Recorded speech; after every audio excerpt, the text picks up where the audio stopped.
Hello everyone, welcome to the channel the Phidias academy. आप सभी का बहुत बहुत स्वागत है आपके अपने educational channel the Phidias academy पर। मैं कपिल चंडीले आप सभी का बहुत बहुत स्वागत करता हूं। तो दोस्तों, आज हम जो पेपर करने वाले हैं, डिस्कस करने वाले हैं, वो डीएसएसबी पीआरटी का 2017 में हुआ पेपर है। और इसकी जीएस का पोर्शन जो है उसको डिस्कस करने वाले हैं। तो आप इसको समझे अच्छे से कि कहाँ से क्या क्वेश्चन पूछे जाते हैं, और साथ ही साथ ये भी समझे कि डीएसएसबी जो है वो किस एरियाज को कवर करता है, कौन से एरियाज में। आज फिर से आपको बताऊंगा कि कहाँ से क्वेश्चन वो आते हैं, कौन कौन से टॉपिक आपको रिवाइज करके जाना चाहिए जो जिनके पेपर अभी आने वाले हैं। As we go, question number 1 देखते हैं। As we go north to south, mountain ranges are encountered in following order। अगर आप नॉर्थ से साउथ की तरफ इंडिया में जाते हैं, ठीक है, तो आपको माउंटेन्स जो है इस रेंज में, इस ऑर्डर में मिलती है। कौन सा ऑर्डर सही है, ये पूछ रहा है। सतपुड़ा, धौलाधर, विंध्या विंध्य पर्वत और शिवालिक। तो कौन सा ऑर्डर सही रहेगा, इनको सीक्वेंस में लगाना है नॉर्थ से साउथ की तरफ। अब यहाँ पर आपको अगर आपने माउंटेन्स का टॉपिक अगर नहीं किया है, तो लिख लीजिए माउंटेन्स इंडिया फिजिकल मैप जो है वो आपको करना जरूर है। तो उसमें माउंटेन्स आती है, और माउंटेन्स का सीक्वेंस आपको नहीं पता है। माउंटेन्स से क्वेश्चन हर बार आता है, रिवर्स का भी क्वेश्चन हर बार आता है। As we go north to south, mountain ranges are encountered in following order. जब हम उत्तर से दक्षिण की तरफ जाते हैं, तो माउंटेन्स जो पर्वत श्रेणियां हैं वो इस सीक्वेंस में दिखाई देनी चाहिए। कौन सा सीक्वेंस, देखिए। सबसे पहले होनी चाहिए धौलाधर। तो दो किस्में हैं, इसमें है और इसमें है, सी और बी में है, तो बाकी ऑप्शन को हम काट सकते हैं। ठीक है, उसके बाद धौलाधर के बाद चार होना चाहिए, यानी कि शिवालिक होना चाहिए। तो चार किस्में पहले है, दोनों में ही है, अभी भी कोई आंसर नहीं निकल रहा है। अब उसके बाद विंध्य होना चाहिए, तो हमारा आंसर सही सी निकलेगा। थोड़ा सा इसकी डिटेलिंग मैं आपको करवाता हूँ। हिमालय जो है उसको हम तीन श्रेणी में बांट के पढ़ते हैं। ठीक है, नॉर्थ से साउथ। सबसे पहला जो होता है उसको कहते हैं हिमाद्री, या इनर हिमालय भी कहते हैं इसको, इनर हिमालय या ग्रेटर हिमालय। ये सारे एक ही हिमालय के नाम है, जो बिल्कुल सबसे नॉर्थ वाला जो हिमालय है। तो इसका तुरंत बाद साउथ में जो हिमालय मिलता है, जो पर्वत श्रेणी मिलती है, उसको कहते हैं हिमाचल हिमालय। ठीक है, और साथ ही साथ इसको कहते हैं लेसर हिमालय, यानी कि लघु हिमालय भी कहते हैं। अब इस लेसर हिमालय को अलग अलग राज्य में अलग नाम से जाना जाता है। जब जम्मू कश्मीर में आप जाएंगे, तो आपको इस यहाँ पर इसको नाम मिलेगा पीर पंजाल। अब लेसर हिमालय की बात कर रहा हूँ मैं, पीर पंजाल। उसके बाद अगर आप हिमाचल में जाएंगे, तो यहाँ पर आपको इसका नाम धौलाधर मिलेगा। ठीक है, धौलाधर। और उसके बाद आप जाएंगे उत्तराखंड में, तो आपको मसूरी रेंज और साथ साथ नाग टिब्बा इसका नाम मिलेगा, नाग टिब्बा। और जब आप नेपाल में जाएंगे, तो नेपाल में इसका नाम मिलेगा महाभारत रेंज। यहाँ पर ही इसका डिवीजन कुछ अलग है, ये आपको याद होना चाहिए। इसमें भी सबसे लंबी जो रेंजेस हैं वो पीर पंजाल जम्मू कश्मीर की है। और इसी पीर पंजाल में वैष्णो देवी का जो धाम है वो यहीं पर है। तो आपको ये लेसर हिमालय जो है, लघु हिमालय जिसको कहते हैं, इसको लघु हिमालय को हिमाचल हिमालय भी कहते हैं। ठीक है, और मिडल हिमालय भी कहते हैं, मध्य हिमालय। ये इसका डिवीजन हमने स्टेट वाइज कर लिया। ठीक है, अब समझ गए कि अब उसके बिल्कुल तुरंत बाद जो आउटर हिमालय जो है, ये साउदर्न मोस्ट जो हिमालय है, इसको शिवालिक कहते हैं। तो पहले दूसरे पर धौलाधर हो गया, और चौथे पर शिवालिक हो गया। तो दूसरा चौथा हमारा अब तक ठीक था। उसके बाद मध्य प्रदेश में आपको विंध्य पर्वत दिखाई देता है। ठीक है, विंध्य पर्वत लगभग लगभग भारत को नॉर्थ और साउथ में डिवाइड करता है। और उसके तुरंत बाद आपको नर्मदा नदी दिखाई देती है, जो कि अमरकंटक से निकल कर जाती है और अरब सागर में जाके गिर जाती है। ठीक है, ये वेस्ट फ्लोइंग रिवर है पेनिनसुला की। और उसके तुरंत बाद सतपुड़ा आता है। ठीक है, तो विंध्य और सतपुड़ा ये सीक्वेंस होना चाहिए, पहले विंध्य फिर सतपुड़ा, 3 और 1 होना चाहिए। तो हमारा सही आंसर ये हो गया है। नेक्स्ट क्वेश्चन पे चलते हैं। हिंदी में से पढ़ने की जरूरत नहीं है, मुझे लगता है सब कुछ समझ में आ गया। हिंदी की जरूरत पड़ेगी तो जरूर उस पे जाएंगे। Black cotton soil is likely to be encountered in, जो काली कपास मिट्टी है वो कौन से स्टेट के अंदर मिलती है। तो काली कपास मिट्टी जो है वो दक्कन का पठार है उसमें मिलेगी। तो यहाँ पर हिमाचल प्रदेश कट जाएगा। उत्तर प्रदेश, उत्तर प्रदेश भी कट जाएगा। अब देखिए यहाँ पर दो चीजें दी गई है, Karnataka and Gujarat. This is a faulty question. दोनों में ही काली मिट्टी मिलती है, गुजरात में भी मिलती है, महाराष्ट्र कर्नाटक में भी। और अगर आपसे पूछा जाए कि सबसे ज्यादा कहाँ पर है, तो महाराष्ट्र के अंदर है सबसे ज्यादा। प्रिडोमिनेंटली ये महाराष्ट्र के अंदर है। कर्नाटक में मिलती है, गुजरात में मिलती है। तो इसका ये फॉल्टी क्वेश्चन है। ठीक है, इस पे आप डीएसएसबी में जो है ऐसे क्वेश्चन पे आप इसको वो कर सकते हैं, जो वो मांगते हैं कि आप किसी को भी किसी को ऑब्जेक्शन कर सकते हैं। Retreating monsoon produce profuse rainfall in retreating जी, लौटता हुआ मानसून जो है वो कहाँ पर बहुत ज्यादा रेनफॉल करता है। लौटता मानसून देख लीजिए, यहाँ पर काली कपास मृदा इसमें पाई जाती है, तो ये दोनों में पाई जाती है असल में। अब है लौटता हुआ मानसून कहाँ पर भारी वर्षा करता है। देखिए, गर्मी का जो ग्रीष्मकालीन मानसून है वो उसे कहते हैं साउथ वेस्ट मानसून, क्योंकि उसकी डायरेक्शन जो है ना वो साउथ वेस्ट से होती है। ये साउथ हो गया, ये वेस्ट हो गया, इस डायरेक्शन में उसकी हवा चलती है। लेकिन लौटता हुआ मानसून या शरतकालीन मानसून जिसको कहते हैं, उसकी डायरेक्शन नॉर्थ ईस्ट हो जाती है। नॉर्थ, ये देखिए ये नॉर्थ है और ये ईस्ट है, इस डायरेक्शन से आती है हवाएं, इसलिए नॉर्थ ईस्ट डायरेक्शन हो जाती है। तो इसलिए इसको नॉर्थ ईस्ट मानसून भी कहते हैं। तो ये नॉर्थ ईस्ट मानसून भारत के दक्षिण भाग में बारिश करता है। जब ऐसे आता है तो बंगाल की खाड़ी से पानी उठा लेता है, और ये तमिलनाडु के कोस्ट पर, जिसको कहते हैं कोरोमंडल कोस्ट, ठीक है, कोरोमंडल कोस्ट पर ये बारिश करता है। तो को आपसे ये भी पूछ सकता है कि कौन से स्थान पर सर्दी में ही बारिश होती है भारत में, गर्मी में नहीं होती है, तो वो भी आंसर कोरोमंडल ही होगा। ठीक है, जो तमिलनाडु का कोस्ट है उसको कोरोमंडल कोस्ट कहते हैं। तो अब नेक्स्ट क्वेश्चन देखते हैं। The iron pillar near Qutub Minar, जो कुतुब मीनार के पास आयरन पिलर है in India was made by whom. बहुत इंपॉर्टेंट है, लौह स्तंभ, मेहरौली का लौह स्तंभ भी कहते हैं इसको।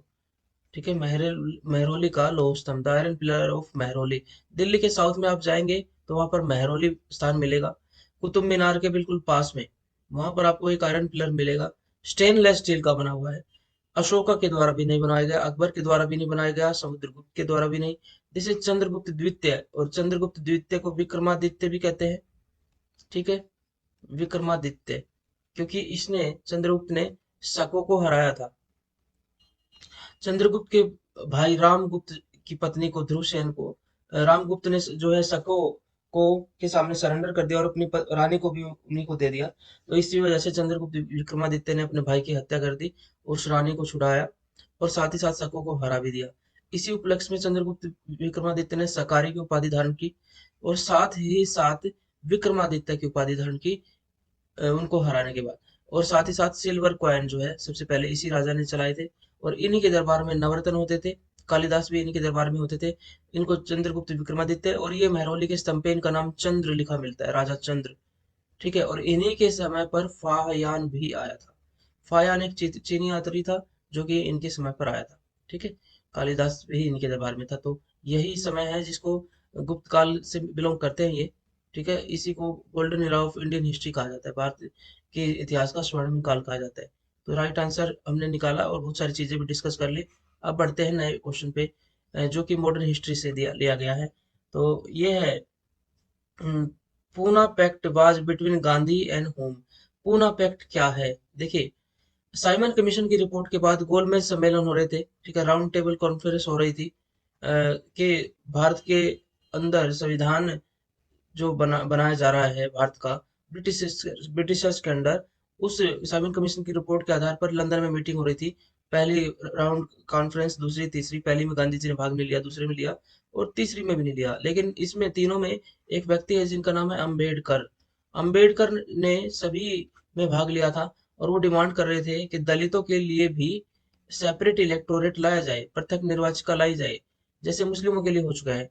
लेकिन मुस्लिम तो चलो दूसरे धर्म के थे, अब दलित तो हिंदू धर्म के ही थे। अगर सेपरेट इलेक्टोरेट लाया जाएगा तो वह हिंदू धर्म में डिवीजन हो जाएगा, और शायद फिर बाद में भारत का और ज्यादा डिवीजन हो जाए। तो गांधी जी इसके खिलाफ थे। That is why second conference में वो गए तो थे, लॉर्ड इरविन के साथ समझौता हुआ सविनय वैज्ञानिक आंदोलन के बाद 1931 में। ये 1930 में हुई थी, ये 1931 में, और ये 1932 में हुई थी। ठीक है, तो गांधी जी इसमें पार्टिसिपेट तो करते हैं, अपना सविनय अवज्ञा आंदोलन बीच में रोक के, और लॉर्ड इरविन के साथ समझौता होता है, गांधी इरविन पैक्ट होता है। तो उसके बाद वो जाते हैं गोलमेज सम्मेलन में, लेकिन वो इससे सहमत नहीं है। लेकिन हम अम्बेडकर जी इसका डिमांड कर रहे हैं। तो इसीलिए गांधी जी को जब वापस आते हैं तो उनको जेल में डाल दिया जाता है। पूना में एक जेल है जिसका नाम है यरवदा जेल। ठीक है, वहां पर वो होते हैं, और उसी जेल में वो भूख हड़ताल करते हैं। तो गांधी जी के इस भूख हड़ताल से अम्बेडकर जी के ऊपर भी थोड़ा प्रेशर आता है, और वो भी थोड़ा इमोशनल हो जाते हैं, और बाकी देश से भी प्रेशर आ रहा था, और वो लंबे टाइम से भूख हड़ताल की घोषणा कर देते हैं। तो फाइनली वो गांधी जी के और अम्बेडकर जी के बीच में एक समझौता होता है, और अंबेडकर जी ये जिद छोड़ देते हैं कि सेपरेट इलेक्टोरेट रखा जाए दलितों के लिए। और इसके बदले में गांधी जी क्या करते हैं, दलितों के लिए जो रिजर्व सीट है उसको डबल कर देते हैं, कि हम ऐसा करते हैं डबल सीट जो है वो रिजर्व कर देते हैं उनके लिए। और इसी पूना पैक्ट के बाद, क्योंकि इससे पहले ये जो दलितों को सेपरेट इलेक्टोरेट का घोषणा कर दी गई थी, प्रधानमंत्री ब्रिटेन के जिनका नाम है मैकडोनाल्ड राम से मैकडोनाल्ड ने ये घोषणा कर दी। तो इसी को कहते हैं मैकडोनाल्ड योजना, या फिर इसको कहते हैं कम्युनल अवार्ड। कम्युनल अवार्ड किसने दिया था, राम से मैकडोनाल्ड ने। और इस कम्युनल अवार्ड का मतलब है दलितों को सेपरेट इलेक्टोरेट, मतलब दलित को बस दलित ही वोट दे पाएगा, अपना नेता दलित ही चुनेगा, बाकी कास्ट उसको वोट नहीं दे पाएंगी। ठीक है, तो गांधी जी कहते थे कि दलितों को अगर इज्जत दिलाने तो बाकियों से भी उसको बाकी कास्ट भी उनके लोगों को अपना लीडर माने, और वो गलत तरीका हो जाएगा। तो इसलिए राम से मैकडोनाल्ड का विरोध करते हुए, कम्युनल अवार्ड का विरोध करते हुए गांधी जी ने पूना यरोदा जेल में भूख हड़ताल शुरू कर दी थी। This is story about this Poona pact. बात करते हैं which among Akbar's navratna was involved in creating a land revenue system. अवरतन अकबर के भी कुछ नवरत्न थे, 9 ऐसे विशेष योग्यता के व्यक्ति थे जिनको उसने पद दिए हुए थे। इनमें से किसने जो है भू राजस्व प्रणाली बनाई थी, भू राजस्व यानी कि लैंड रेवेन्यू, जो भूमि से टैक्स मिलना है उसकी एक प्रणाली बनाई थी। राजा मानसिंह, अबुल फजल, टोडरमल या अब्दुल रहीम खाने खाना। तो सही आंसर है टोडरमल, उसका वित्त मंत्री था जिसने दहशाला सिस्टम दिया था। ठीक है, दहसाला सिस्टम जो है किसने डिजाइन किया था, टोटमल ने अकबर के समय पे। ठीक है, तो आप इसको याद रख सकते हैं। इसके अलावा बाकी व्यक्तियों को भी याद रखना सही है। अकबर के जो शादी हुई थी वो भारमल नाम के राजा की पुत्री से हुई थी। ठीक है, तो भारमल का एक पुत्र है मानसिंह। ठीक है, उस ये इसका नवरत्न रहा, और पीढ़ी दर पीढ़ी ये अकबर के जो वंशज है उनकी सेवा में भी रहे थे। अब बात करते हैं अबुल फजल। अकबर जब सिंहासन पर बैठता है 1556 में, पानीपत का दूसरा युद्ध हुआ, और तब वो अकबर बहुत छोटी उम्र का था। तो एक बैरम शाह नाम का एक व्यक्ति था जो कि अकबर का संरक्षक था। तो जब अकबर कुछ बड़ा होता है तो बैरम शाह को जो है वो कहते हैं कि आप मक्का मदीना चले जाइए, अब मैं संभाल सकता हूँ। तो बैरम शाह जब जाते हैं तो रास्ते में कहीं उनकी डेथ हो जाती है। तो अकबर उनके पुत्रों को दोनों को और उनकी पत्नी को वापस बुला लेता है कि आप मेरे संरक्षण में यहाँ पे रहे, आपकी देखभाल यहाँ पे हो जाएगी। तो वही दोनों पुत्र है अबुल फजल और अब्दुल रहीम खाने खान। ठीक है, अब्दुल फजल ने एक पुस्तक लिखी हुई है जिसका नाम है अकबरनामा। अकबरनामा में अकबर का इतिहास है, और ये कई पार्ट में है, जिसका एक पार्ट है आइन ए अकबरी। तो दो पुस्तक काउंट होती है हालांकि ये, लेकिन ये एक ही पुस्तक का पार्ट है। आइन ए अकबरी अबुल फजल ने लिखी है, और अकबरनामा भी इन्होंने लिखी है। अब्दुल रहीम खाने खाना, ये भी बैरम खां के पुत्र है। यही रहीम के दोहे जो आप पढ़ते हैं ये इन्होंने ही लिखे हैं। तो ये सारे इनके नवरत्नों में है। क्वेश्चन का आंसर टोटल हो गया, बाकी ऑप्शन हमने एनालाइज कर लिए। तो अच्छा रिवीजन होगा आपका।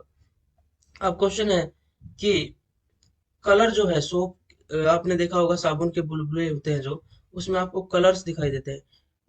Colour seen in soap bubbles are due to which phenomena of light, refraction of light, total internal reflection of light, absorption of light, या इंटरफेरेंस ऑफ लाइट। तो यहाँ पर भी आपको कंसेप्ट कई बताए जाएंगे, लेकिन यहाँ इस क्वेश्चन का आंसर है इंटरफेरेंस ऑफ लाइट। इसको हिंदी में भी पढ़ लेते हैं, हिंदी वाले बच्चों के लिए। एक बुलबुले एक साबुन के बुलबुले में दिखने वाले रंग किस कारण से होता है, प्रकाश का अपवर्तन, पूर्ण आंतरिक परावर्तन, अवशोषण, या वैतीकरण। तो सही आंसर इसका है वैतीकरण। इंटरफेरेंस के कारण से जो है आपको उसमें कई तरह के कलर दिखाई देते हैं साबुन के बुलबुले में। अपवर्तन के कारण हमें तारे चमकते हुए दिखाई देते हैं। ठीक है, और इसके अलावा अपवर्तन के कारण ही हमें कोई पेंसिल अगर पानी के बर्तन में रख दी जाती तो टेढ़ी दिखाई देती है। और अपवर्तन के कारण ही किसी बर्तन में, पानी के बर्तन में अगर कोई सिक्का रख दिया है तो आपको वो ऊंचा उठा हुआ दिखाई देता है। ठीक है, इस अपवर्तन के बहुत सारे रीजन है। अपवर्तन के ही कारण हमें तारे चमकते हुए दिखाई देते हैं। ठीक है, तो ये अपवर्तन जो है बहुत इंपॉर्टेंट है, बहुत सारे एग्जाम्पल हमने बताए। पूर्ण आंतरिक परावर्तन के कारण ही हमें जो हीरा है वो चमकता दिखाई देता है, साथ ही साथ पूर्ण आंतरिक परावर्तन के कारण ही रेनबो बनता है। ठीक है, ये भी इसके कारण ही बनता है। अवशोषण के कारण, जो प्रकाश को अवशोषित होने के कारण हमें गर्मी फील होती है। ठीक है, तो इसलिए ब्लैक जो कपड़ा होता है वो सारे, ब्लैक कलर किसी का है मतलब उसने सारे की सारी लाइट को ऑब्जर्व कर लिया है। जो भी रंग हमारा हम किसी को देखते हैं, किसी कपड़े का और किसी और चीज का, उसने उस रंग को रिफ्लेक्ट किया हुआ है।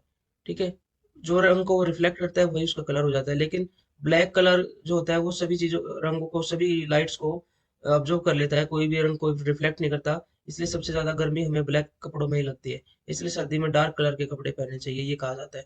अब अगले क्वेश्चन पे आ जाते हैं। Which worm most commonly causes anaemia in children?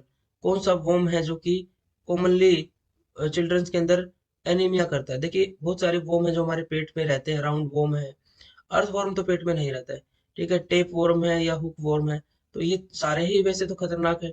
लेकिन इसमें एक हुक वॉर्म होता है जो हुक की तरह हमारे इंटेस्टाइन में आके जुड़ जाता है, ठीक है। वो हुक की तरह जब जुड़ जाता है तो वहां पर ब्लीडिंग होने लग जाती है, और इस ब्लीडिंग के कारण ब्लड लॉस होने लग जाता है। और ब्लड लॉस होएगा तो मतलब प्रोटीन में भी दिक्कत आ रही है ब्लड लॉस में, साथ ही साथ आपका एक और दिक्कत हो जाती है कि ब्लड लॉस की वजह से ब्लड कम हो जाता है और एनीमिया की बीमारी हो जाती है, ठीक है। कौन सा कृमि बच्चों में सर्वाधिक सामान्यतः अनीमिया करता है? तो वो अंकुश वर्ग कृमि है, ठीक है, ये हुक वर्म है। नेक्स्ट क्वेश्चन पे आ जाते हैं। Which oxides are mainly associated with the photochemical smog? ये क्वेश्चन जो है वो एनसीईआरटी से उठाया गया है, ठीक है। बहुत इंपॉर्टेंट क्वेश्चन है। ज्यादातर क्वेश्चन एनसीईआरटी प्लस ल्यूसेंट दोनों से कॉम्बिनेशन से उठाए गए क्वेश्चन हैं अभी तक जितने भी आए हैं। ये सारे क्वेश्चन ल्यूसेंट में भी है और ये सारे क्वेश्चन जो है एनसीईआरटी में भी है। कौन सा ऑक्साइड जो है वो फोटोकेमिकल स्मोक बनाता है? ये एनसीईआरटी में है, 12th के एनसीईआरटी में बायोलॉजी की बुक में है ये, ठीक है। तो इसका सही आंसर है nitrogen oxide. This is the right answer. जब नाइट्रोजन ऑक्साइड होता है और बहुत ज्यादा गर्मी होती है तो उसमें क्या होता है कि येलो कलर का स्मोक बन जाता है, ठीक है। और वो खतरनाक भी है, मतलब हार्मफुल तो है ही है, पॉइजनस तो है ही है, साथ ही साथ विजिबिलिटी को भी नुकसान करता है, ठीक है। इसके अलावा एक पैन नाम से भी एक कॉम्बिनेशन बन जाता है, परऑक्सीनाइट्राइल ऐसा कुछ करके इसका नाम है, तो ये भी इसी फोटो केमिकल स्मोक का एक रूप है। तो यहाँ पर ये क्वेश्चन भी पहले आया है, ये यूपीएससी में भी आया है, डीएसएसबी में पहले आ चुका है। अब इन्होंने इसको पलट के दिया है नाइट्रोजन ऑक्साइड के रूप में, तो इसका सही आंसर ये हो गया है। Which organ is associated with biological rhythm in mammal? तो कौन सा जो है ऑर्गन एसोसिएटेड है बायोलॉजिकल रिदम इन मैमल? तो एक पीनियल ग्लैंड होती है ब्रेन के अंदर। दिस ये जो ग्लैंड है ये बायोलॉजिकल रिदम बनाती है, किसके अंदर? मैमल के अंदर बनाती है। पिट्यूटरी ग्लैंड जो है, पीयूष ग्रंथि जो है मास्टर ग्रंथि है, सबसे छोटी ग्रंथि। थायराइड ग्रंथि गले में होती है, थायरोक्सिन हार्मोन सिक्रेट करती है। ये हमारे शरीर के जो अंदर जो कैटाबॉलिज्म है, मेटाबॉलिज्म है, उसको कंट्रोल करता है। इसी की वजह से थायरोक्सिन हार्मोन निकलता है। अगर थायरोक्सिन हार्मोन निकलने के लिए, बनने के लिए आयोडीन की जरूरत होती है। आयोडीन अगर बॉडी में कम पड़ जाएगा तो ये हार्मोन कम निकलेगा, और क्या होगा कि ये ग्रंथि जो है वो बड़ी होने लग जाएगी, जिसकी वजह से ग्वाइटर हो जाता है, ठीक है। साथ ही साथ अगर थायरोक्सिन हार्मोन ज्यादा निकल रहा है तो इसका मतलब क्या हो गया आपको? एक होता है हाइपर थायराइड, एक हाइपोथायराइड।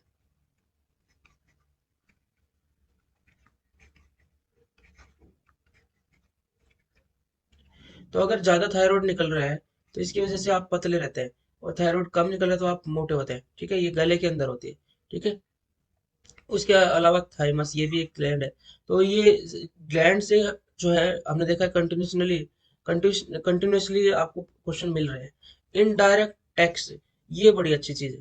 देखिए इनडायरेक्ट टैक्स से क्वेश्चन, टैक्सेस से क्वेश्चन आता है और बिल्कुल ऊपरी ऊपरी क्वेश्चन पूछे जाता है।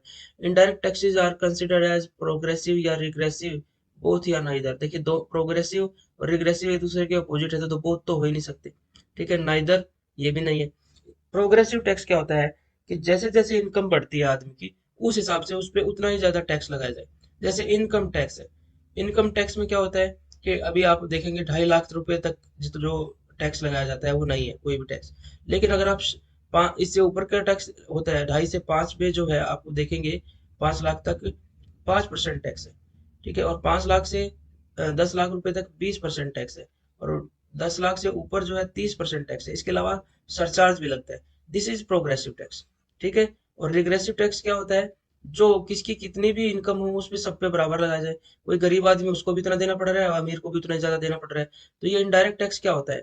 ये जो हम सामान खरीदते हैं उनके ऊपर जो है टैक्स जुड़ के आता है, चाहे वो आप कुरकुरे का पैकेट खरीद रहे हो या आप कोई बिस्किट का पैकेट खरीद रहे हैं, चाहे आप कोई और चीज खरीद रहे हैं, उन सभी में टैक्स जुड़ा होता है, वो हर आदमी को देना होता है। रिग्रेसिव टैक्स उसको कहते हैं, ठीक है। प्रधानमंत्री मुद्रा योजना किससे रिलेटेड है? देखिए एग्रीकल्चर से रिलेटेड है, पॉवर्टी रिडक्शन से रिलेटेड है, या इंडस्ट्रीज से रिलेटेड है, या बैंकिंग से रिलेटेड है। ये बैंकों के द्वारा जो है बैंक मुद्रा लोन दिया जाता है अगर आप कोई काम शुरू करने वाले हैं तो। So this is related to banking. ठीक है, प्रधानमंत्री मुद्रा योजना बैंकिंग से रिलेटेड है। आपको लोन मिल सकता है अगर आप कुछ शुरू करना चाहते हैं। ठीक है, एक और क्वेश्चन बहुत इंपॉर्टेंट है, कंप्यूटर से आया क्वेश्चन है। माइक्रोसॉफ्ट वर्ड में आप कंट्रोल जेड कमांड अगर यूज करते हैं तो वो क्या करती है? ओपनिंग ऑफ न्यू डॉक्यूमेंट, नया डॉक्यूमेंट ओपन करना है तो ये तो नहीं है। ओपनिंग एग्जिस्टिंग डॉक्यूमेंट बिल्कुल गलत है। कंट्रोल एन होता है वो जिसमें नया डॉक्यूमेंट आप ओपन करना चाहते हैं। ठीक है, फॉर्मेटिंग ए डॉक्यूमेंट ये भी नहीं है। अनडू ये सही है। कोई भी चीज आपने मान लीजिए कुछ चीज डिलीट हो गई है, आप उसको अनडू करना चाहते हैं तो ये, या आपने कुछ टाइपिंग किया है आप वापस करना चाहते हैं तो अनडू का ही ऑप्शन है। ठीक है, इसके अलावा अगर कंट्रोल वाई अगर आपसे पूछे तो उससे रीडू हो जाता है। ठीक है, जो आपने किया है वो बार बार रीडू करना है तो वो हो जाता है। कंट्रोल सी अगर हो जाए, कंट्रोल सी, तो उससे कॉपी हो जाता है, और साथ ही साथ कंट्रोल वी हो तो उससे पेस्ट हो जाता है। ठीक है, अब आगे बढ़ते हैं। Interest rate on saving accounts are decided by whom. ये एक बड़ा कंफ्यूजिंग क्वेश्चन रहता है और इसमें हम कंफ्यूज अक्सर होते ही है। हिंदी में एक बार पढ़ देता हूँ मैं, कि बचत खातों पर ब्याज दरें किसके द्वारा निर्धारित की जाती है।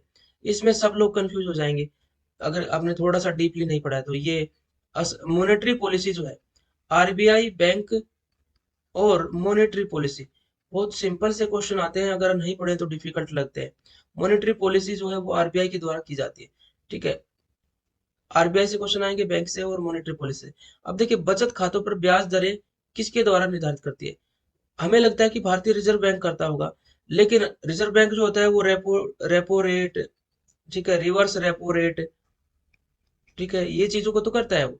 मार्जिनल स्टैंडिंग फैसिलिटी, सीआरआर, इनको तो वो करता है, मान ली बात हमने, बैंकों का बैंक है। लेकिन अब बचत खातों पर आपने देखा होगा हर बैंक का अलग अलग जो है, सेविंग अकाउंट पे अलग अलग बैंक जो है आपको अलग अलग इंटरेस्ट वो देता है। जैसे जैसे आरबीआई फिलहाल 3.5 दे रहा है। आप डीबीएस डिजिटल बैंक देखेंगे या कोटक वाले कहेंगे तो हम कहेंगे 7% दे रहे हैं। तो मतलब वो इंडिविजुअली बैंक अलग अलग रूप से डिसाइड करता है बचत खातों पर। ठीक है, आरा रेपो रेट और रिवर्स रेपो रेट के हिसाब से वो थोड़ा बहुत चेंज तो हो जाता है, लेकिन ये यही होता है। इंडिविजुअल बैंक जो होते हैं ना वो उनका अलग अलग जो है वो होता है, बचत खातों पर अलग अलग उनका रेट होता है।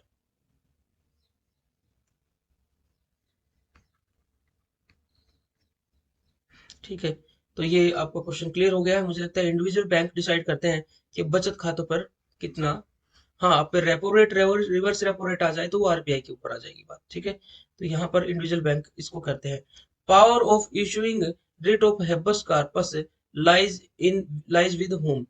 हेबस कार्पस जो रिट होती है, ठीक है, मतलब एक रिट होती है जिसके अंदर अगर किसी व्यक्ति को गिरफ्तार कर लिया गया है, ठीक है, तो कॉर्पस मतलब बॉडी, विद बॉडी उसको पेश किया जाए कहाँ पर? 24 घंटे के अंदर कोर्ट के अंदर पेश किया जाए ताकि उसके कोई राइट का उल्लंघन ना हो जाए। तो ये रिट जारी कर सकता है कौन? तो ये सुप्रीम कोर्ट भी कर सकता है और हाई कोर्ट भी कर सकता है। ये नहीं कर सकते। ठीक है, both A and B, this is the right answer. ठीक है, हिबस कार्पस की अगर रिट आपसे पूछी जाती है, हिबस कार्पस बहुत इंपॉर्टेंट है। तो इसमें दोनों ही कोर्ट, जो सुप्रीम कोर्ट और हाई कोर्ट है, दोनों ही रिट जारी कर सकते हैं। ठीक है, आप सभी इसको हिंदी में भी पढ़ने की जरूरत नहीं है, हिंदी में भी यही बात लिखी होती है। अब आ गए हम 16th क्वेश्चन पे। डीएसएसबी में आपको अगर क्वेश्चन करना है, देखिए बहुत सिलेक्टेड से एरिया आपको पढ़ के जाने होते हैं। तो आपको डांसेस एंड, एक तो क्लासिकल डांसेस आपको पढ़ने होंगे, साथ ही साथ आपको पढ़ने होंगे जो फोक डांसेस हैं भारत के, वो पढ़ने होंगे। ठीक है, और जो त्योहार मनाए जाते हैं पूरे भारत में रीजनल बेस पे, वो आपको पढ़ने होंगे। केवल 2 पेज में, A4 साइज के 2 पेज में आपको ये सारे नोट्स बन जाते हैं। लेकिन आपको 2-3 क्वेश्चन मिलने की गुंजाइश, आजकल तो 2-3 आने लगे हैं। मैं तो 2017 का पेपर ही डिस्कस कर रहा हूँ। चलिए, अच्छा एक और चीज है, अगर आप हमारे चैनल से पहली बार जुड़े हैं और आपको चीजें अच्छे से समझ आ रही हैं, आपको ये हमारी क्लास अच्छी लग रही है, तो आप इसको जरूर लाइक कर दीजिए और सब्सक्राइब भी कर लीजिए। ठीक है, ताकि आपको सब्सक्राइब में साथ ही साथ बेल आइकन जरूर दबा लेना, क्योंकि कभी नई क्लासें आती रहती हैं, बेल आइकन से आपको नोटिफिकेशन मिलती रहेगी, मिस नहीं होगी क्लासेस। तो like subscribe and bell icon जो है दबा दीजिए। इसके अलावा आप हमारी ऐप को डाउनलोड कर सकते हैं। ठीक है, ऐप पे डीएसएसबी और केवीएस से रिलेटेड हम बहुत सारे कोर्सेज हमने शुरू किए हैं, तो आप उसको ज्वाइन कर सकते हैं, एनरोल कर सकते हैं उसमें। ठीक है, और साथ ही साथ आप टेलीग्राम चैनल पे अगर नहीं जुड़े हैं तो टेलीग्राम चैनल को भी आप हमारे को सर्च कर सकते हैं, द फीडियाज एकेडमी नाम से सर्च कीजिए, या फिर आप डिस्क्रिप्शन में देखेंगे तो डिस्क्रिप्शन में भी आपको इसका लिंक मिल जाएगा। ठीक है, तो जो उसको बनाए रखिए। मोहिनी अट्टम, आपको क्लासिकल डांस तो याद करना ही है, मैंने कुछ चीजें बताई, फोक डांसेस भी याद करने हैं। इसके अलावा अगर कोई सिंगर है या फिर कोई डांसर है किसी भी चीज से बिलोंग करता रहा है, ठीक है, किसी क्लासिकल डांस से, तो वो भी पूछा जाता है। मोहिनी अट्टम कौन जो है, बिरजू महाराज किससे रिलेटेड थे, या फिर शहनाई वादक है व्यक्ति जिसने आजादी के समय पर लाल किले से शहनाई बजाई थी। ऐसे फेमस पर्सनालिटी के बारे में पूछा जाता है। मोहिनी अट्टम, ठीक है, ये मोहिनी अट्टम डांस जो है वो किस स्टेट का है? इसका सही आंसर क्या है? देखिए, कर्नाटक का है यक्षगान, ठीक है, आंध्र प्रदेश का है कुचिपुड़ी। तो ये क्वेश्चन डिफिकल्ट काउंट होगा अगर आपने नहीं पढ़ा है, क्योंकि सारे के सारे ही ऑप्शन इन्होंने दिए हैं। तमिलनाडु का है भरतनाट्यम, वो सारे स्टेट को इंक्लूड कर लिया है इन्होंने, जो कि आपको कंफ्यूज कर सकते हैं। और केरला का है मोहिनी अट्टम, जो विष्णु भगवान मोहिनी का रूप धारण करके आते हैं और राक्षसों से विष वापस ले लेते हैं। मोहिनी अट्टम उससे रिलेटेड है ये डांस। ठीक है, इसके अलावा केरला में एक और डांस होता है जिसका नाम है कथकली। ठीक है, तो ये दो डांस जो है केरला से बिलोंग करते हैं। ठीक है, इसके अलावा एक डांस रह गया कथक। कथक डांस जो है वो यूपी का है। ठीक है, ये क्लासिकल डांस की बात कर रहा हूँ। मणिपुरी तो मणिपुर का हो गया, और ओडिसी डांस जो है वो उड़ीसा का हो गया। तो वो तो कंप्लीट हो ही गया है ना, ज्यादातर कंप्लीट हो गए। एक बच गया शास्त्रीय। शास्त्रीय, दिस बिलोंग टू असम। ठीक है, तो मुझे लगता है ज्यादातर कवर हो गए, कोई रह गया तो आप कमेंट में बता दीजिए। क्लासिकल तो मैंने कवर कर ही दिए। चलिए आगे बढ़ते हैं। अब है कि फेमस एक्सपोनेंट ऑफ शहनाई, शहनाई का प्रचारक या शहनाई वादक फेमस है जो, वो कौन है? शहनाई के प्रसिद्ध प्रतिपादक कौन है? तो ये शहनाई वादन मैंने आपको अभी थोड़ी देर पहले भी बताया था। ठीक है, बिस्मिल्लाह खां है। बिस्मिल्लाह खान ने 15 अगस्त 1947 पे लाल किले से शहनाई बजाई थी। ठीक है, बाकी ये जो पर्सनालिटी है इनसे क्वेश्चन भी पूछते हैं, तो वन बाय वन आप इन सभी का भी निकाल लीजिए। मुझे लगता है अमजद अली खान शायद तबला वादक है। मैं फैक्ट देख लेना इसको आप, लेकिन ये तीनों ही ऑप्शन आपको याद होने चाहिए जो इन्होंने इसमें डाले हैं, क्योंकि डीएसएसबी की डिजाइनिंग क्वेश्चंस की ऐसी होती है कि आपको वो कंफ्यूज कर दे। 18th क्वेश्चन को मैं छोड़ रहा हूँ, लेकिन यहाँ से आपको टॉपिक बता दे रहे हैं कि कोई भी फेमस खिलाड़ी है वो टेनिस में कुछ अचीव कर रहा है, या बैडमिंटन में कुछ अचीव कर रहा है, ठीक है, या किसी और गेम में। खास तौर से मेजर ध्यानचंद पुरस्कार जो शुरू हो गए हैं। मेजर ध्यानचंद पुरस्कार जो है वो राजीव गांधी खेल रत्न पुरस्कार, जो सबसे बड़े पुरस्कार होते थे खेल के क्षेत्र में, उनका नाम बदल दिया गया है ध्यानचंद पुरस्कार के रूप में। तो उनसे रिलेटेड जो इतने भी खिलाड़ी हैं वो किस गेम से रिलेटेड है और उन्होंने कहाँ पर क्या अचीवमेंट की, उससे क्वेश्चन पूछा जाएगा। तो ये पीवी संधू का ये क्वेश्चन रेलेवेंट नहीं है, that is why I am skipping this question. बिना बात का फैक्ट दिमाग में घुस जाएगा। ठीक है, 2017 में उन्होंने कुछ अचीव किया, अब थोड़ी पूछेगा। अब तो 2022 आ गया है, 2021 का पूछेगा। Malabar naval exercise involve home, आपने रिसेंट में एक कॉम्बिनेशन सुना होगा, क्वेड देश।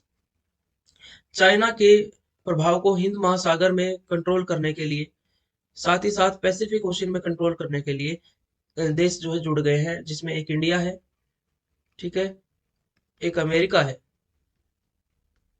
एक ऑस्ट्रेलिया है, और एक जापान है। ठीक है, अब देखिए, ये उस समय का टाइम है जब इसमें पॉसिबली ऑस्ट्रेलिया या जापान में से कोई नहीं जुड़ा है। तो लेकिन आज आप याद रखिए कि ऑस्ट्रेलिया और जापान भी इस एक्सरसाइज में आते हैं। ये एक्सरसाइज जो है मालाबार एक्सरसाइज, नेवल एक्सरसाइज है, इंडिया और यूएसए के बीच में शुरू हुई, लेकिन अब इसमें ऑस्ट्रेलिया और जापान भी पार्टिसिपेट करते हैं, दोनों ही पार्टिसिपेट करते हैं, क्योंकि 2017 का क्वेश्चन है। सिचुएशन चेंज हो गई है। Now last question of today class, the term of vice president of India, vice president of India की टर्म कितनी होती है? 4 साल होती है, या 5 साल, या 6 साल, या 2 साल? तो सही आंसर है इसका 5 साल। वाइस प्रेसिडेंट की जो टर्म होती है वो 5 साल होती है। वाइस प्रेसिडेंट जो है वो एक्स ऑफिशियो चेयरमैन होता है राज्यसभा का।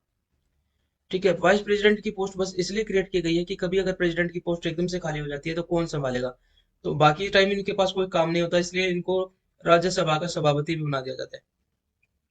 ठीक है, चेयरमैन बना दिया जाता है राज्यसभा का। इसीलिए क्वेश्चन पूछा जाता है बहुत ज्यादा। तो आपको एक क्लास कैसी लगी, आप अपने कमेंट करके हमें जरूर बताइए, फीडबैक जरूर दीजिए। और बाकी और भी पेपर जो है हमारे पास अवेलेबल है, आपके लिए क्लास लेके आएंगे। आपके पास अगर कोई पेपर है डीएसएसबी की किसी भी पोस्ट का, तो उसकी जीएस तो वो कॉमन ही होती है। तो आप वो चाहे टीजीटी का हो या पीजीटी का हो, आप हमें जरूर वो पेपर भेजिए पीडीएफ में। आप मेरे नंबर पर भेज सकते हैं, 90 134 और 90 146, इस नंबर पर आप मुझे भेज सकते हैं। ठीक है। टीजीटी पीजीटी का कोई भी पेपर हो या दास ग्रेड 2 का या कोई भी डीएसएस का पेपर रिसेंट में हुआ है, आपने अपनी की डाउनलोड की है, ठीक है, आपके नाम को ब्लर कर दिया जाएगा और उसको हम आपको पढ़ाएंगे। लेकिन आपने ये चीज देखी होगी, 20 क्वेश्चन करते हुए आपने जीएस का बहुत बड़ा पोर्शन जो है रिवाइज किया होगा, और आपको बहुत बहुत बेनिफिट करेगा वो, मैं आपको बिल्कुल अश्योर कर रहा हूँ। क्योंकि मैं बहुत सारे ऑप्शन के साथ बहुत सारी चीजें रिवाइज करवा भी रहा हूँ। मुझे लगता है प्रीवियस ईयर के बहुत सारे क्वेश्चन पेपर आप कर लेंगे तो आपका पेपर वैसे भी बहुत अच्छा हो जाएगा। जीएस को इजी कर लेते हैं इसी तरीके से। ठीक है। कैसे लगे आपको वीडियो जरूर बताइए। लास्ट में थोड़ी मोटिवेशन बात है कि जो दिन के आप वेट कर रहे थे वो दिन आज ही है। ठीक है। आज ही से शुरू करेंगे तो बेटर रहेगा, क्योंकि अगर कल से शुरू करेंगे तैयारी तो कल आप एक दिन पीछे हो जाएंगे। हजारों बच्चे कर रहे हैं तैयारी। सीटेट के में देख लीजिए, 4 लाख बच्चे से ज्यादा जो है वो क्वालिफाई कर गए हैं। वो भी आपको कंपटीशन देने आ रहे हैं। लेकिन आप पहले से तैयारी कर रहे हैं, इस चीज का भी कॉन्फिडेंस रखिए। लेकिन जब तक वो होश संभालेंगे तब तक आप बच्चे जो है आगे निकल जाएंगे। चाहे सीटेट जिस बच्चे ने आज क्वालिफाई कर लिया उसके लिए भी मैं कह रहा हूँ कि आज से जो है टुडे से ही आप तैयारी करेंगे तो वो जो बाकी बच्चे जो आपके साथ क्वालिफाई हुए हैं उनसे आगे निकल रहा है। ठीक है। एक दिन नहीं पढ़ेंगे तो आप हजारों बच्चों से पीछे जा रहे हैं। अपने लिए पढ़िए, अपने कॉन्फिडेंस के लिए, अपने स्वाभिमान के लिए, अपने लाइफ के लिए पढ़िए। ठीक है। मिलते हैं नई क्लास में। कोई आपके लिए जो है रेस्क्यू नहीं करने वाला, अपनी लाइफ आप ही को संवारनी है। ठीक है। अपनी लाइफ के हीरो आप ही है। आप अपनी लाइफ को कैसे देखते हैं? अपने आप को हीरो के तौर पे देखते हैं, अपनी यादें याद करते हैं तो अपनी से जुड़ी यादें याद करते हैं। तो आप अपनी लाइफ के हीरो हैं सभी। अपनी लाइफ के हीरो अपनी नजरों में भी बनिए, आगे बढ़िए। जय हिंद, जय भारत, खुश रहिए, खूब मेहनत कीजिए।